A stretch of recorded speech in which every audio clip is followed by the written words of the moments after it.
Yun, welcome back. Isang mabilis na unboxing ulit.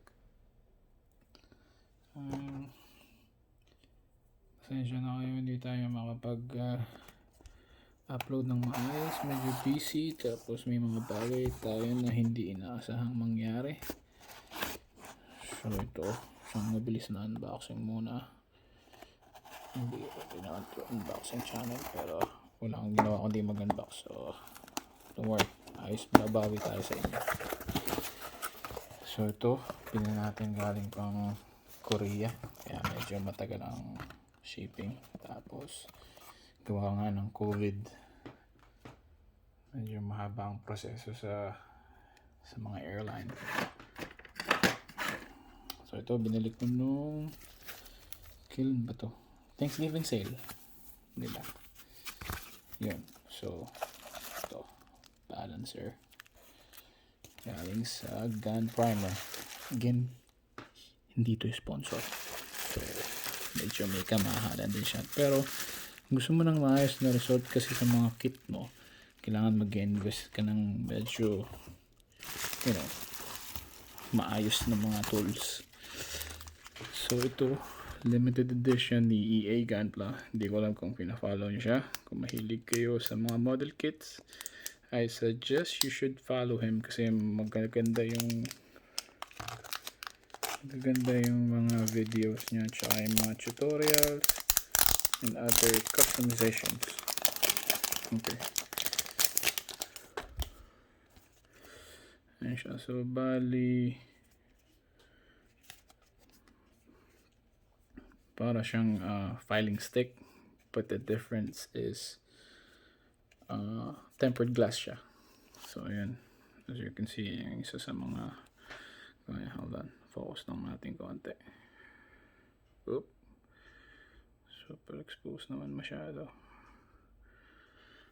Ayan, so gundam barbatos na kinostomize niya. So yan yung binili ko, isa lang, kasi meron pang isa na hindi ko pa nagagamit. And then again, ito balancer set, hindi ko alam ba't naka-separate itong isa na ito. I think free or something, I don't know, I'm not sure. Tapos yan, ito, so filing din, balancer. Kumbaga ano siya, pwede ko siyang sabihin, safe to say, na parang grinding stick na mataas yung grit niya. Ayan, yung papakita ko sa inyo kung paano siya gamitin, tsaka yung result. Kasi maganda to, yung mga product ng gunprimer. Maganda siya kung straight build ka lang, or pwede mo rin siyang gamitin kung gusto mo customize. Pero usually ako, ang ginagamit kong sanding stick is this. Ayan, Infinity. Nag-start ako lagi from 600 and then work my way up hanggang 2,500, 4,000. It depends kung hindi mo makuha yung result na gusto mo. Anyway, filing stick. Tapos meron pa ito, special itong isa na to kasi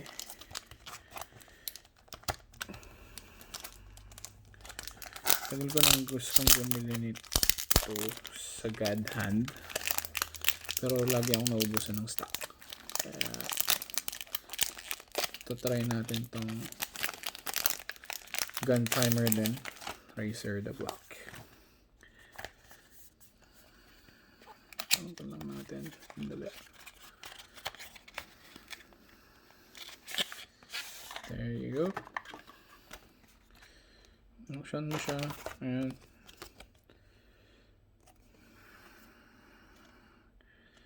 And then certificate. Tapos yan, note lang. Tapos ito siya.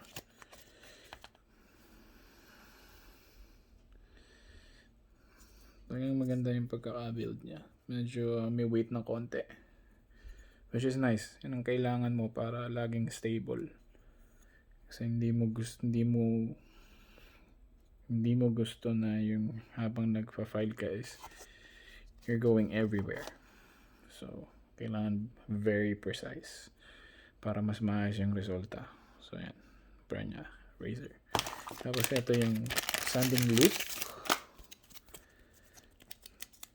Sanding paper lang siya, pero I think iba-ibang grit. Should be. Yun nga lang, every time na magpapalit ka ng grit, tatanggalin mo siya.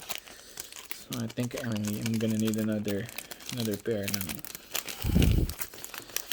tama, ayun.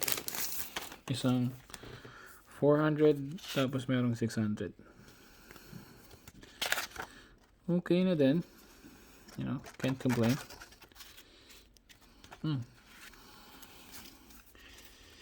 So, like again, as I said, medyo may kamahalan siya. So, lagi kayong tsumempo. If there are sale, bumili kayo. Kung gusto nyo ng maayos na result sa mga gunpla nyo, you should consider itong mga products ng razor. Kasi maganda talaga siya.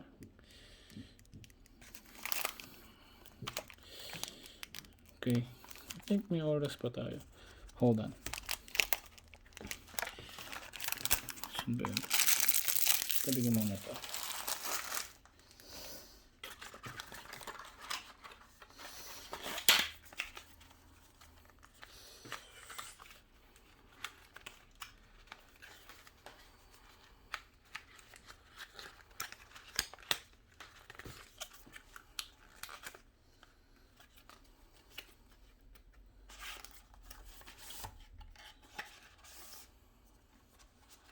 Oh, grabe ang tanga.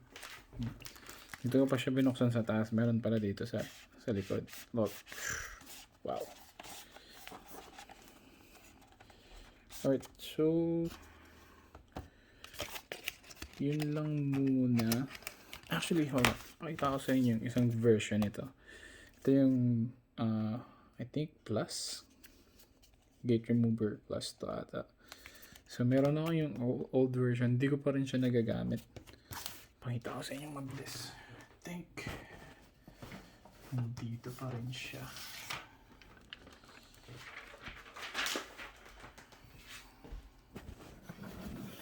Hold on, ito. Pares lang din. Binili ko siya sa USA Gundam Store. Again, not sponsored. Diba? So, ito yung recover cloth. Depende sa'yo kung anong gusto mong finish. Kasi yung bottom niya, gusto medyo matte. Tapos yung top, gusto mong glossy finish. Tapos pwede mo itong gamitin para mas glossy yung finish niya. Ito joint guard. Alam naman natin lahat yung mga ganda may mga sakit pagka overtime lumuluwag yung mga joint niya, so bumili ko. So ito naman, di ko pa nabubuksan. Ang tagal na nito. Yeah. It's been a while. But I ordered this probably like January something. Hindi ko siya kasi gawa nga ng trabaho, hindi ko siya makasikaso. So ito yun, yung set ng original na gate remover. So you can see.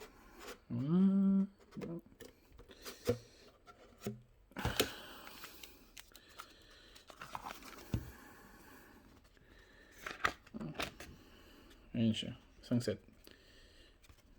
Gate remover, balancer. I think ang bili ko sa kanya nun is around $30 nung sale pa. So ito yung una. Like I said, tempered glass to, kaya ingat kayo pag nabagsak nyo to. That's it. Pwede siyang mabasag. So pag gumagamit kayo nito, ingat lang. Kasi tempered glass yan. Tapos again, balancer, tapos recover cloth. So yun lang yung laman niya. So ano lang siya. Maganda lang yung box. Alright, so yun lang muna. Again, salamat sa panonood. If you like this video, subscribe lang kayo. More contents coming. So, tingnan nyo. Ang dami niyan. Grabe. Also, nagbuo din ako ng isang araw. Kasi medyo busy ako. Hindi lang na video yan. Pero kung gusto nyo ng kit review, let me know. Alright, peace. Again, welcome to Project Black.